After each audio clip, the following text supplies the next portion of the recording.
یکی بود یکی نبود غیر از خدا هیچکی نبود. In the Iranian language, this means one was not.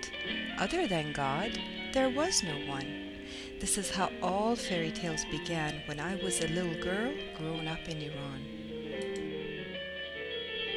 My family was one of the oldest and most influential families in Iran. My parents were well educated, well traveled, they were wealthy, and that gave me opportunities that were unheard of by most other little girls growing up in Iran.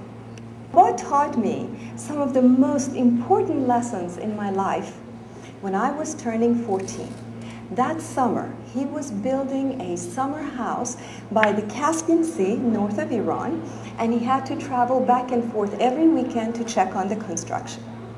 Well, guess where I was? Right in that car, having Baba's attention 2-3 hours at a time, all for myself. I never forget when he would tell me, Afsaneh, remember, you are living in a Muslim country, and the laws of a Muslim country are not in favor of women. So, if you don't want to be suppressed, you have to be able to take care of yourself and your children financially. That will give you freedom. Now, the best way you can do that is to go to school and have a good education. My parents nurtured my spirit to also be free, even against all the odds that I would face as a woman living in Iran. Decided and convinced Baba again, guess who was the general in this family, and to sell everything, all of our belongings, and move the entire family to the United States. Came after 3 years when he finished with his mandatory service, military service.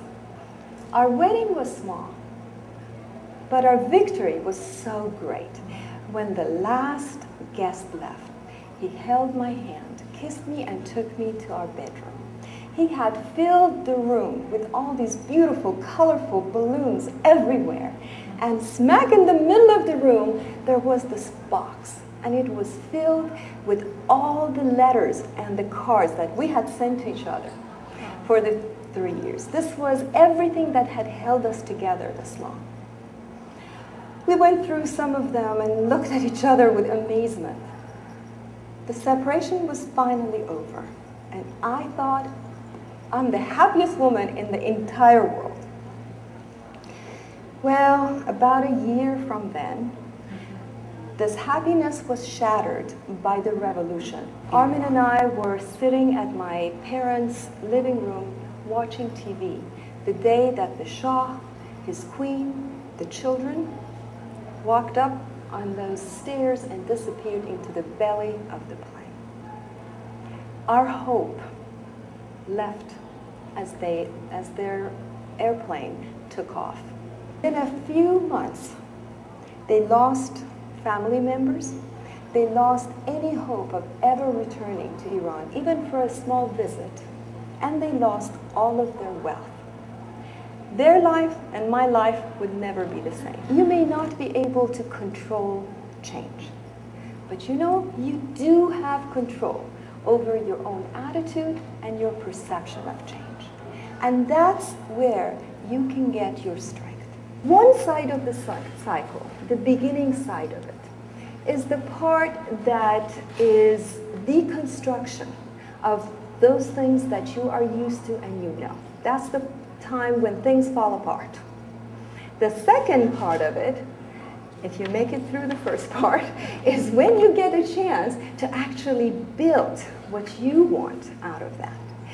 This transition is really the important part. That is what makes a difference between the change thrivers and those that are beaten by change. Here in dissatisfaction, the emotional response is resistance. When you get to finally that breaking point is when you fall into your shadow. This can be depression. This can be when you feel like nothing is working. Your energy is kind of drawn inward and is trying to figure out what's going on for you. And Finally is when things fall apart, and the deconstruction.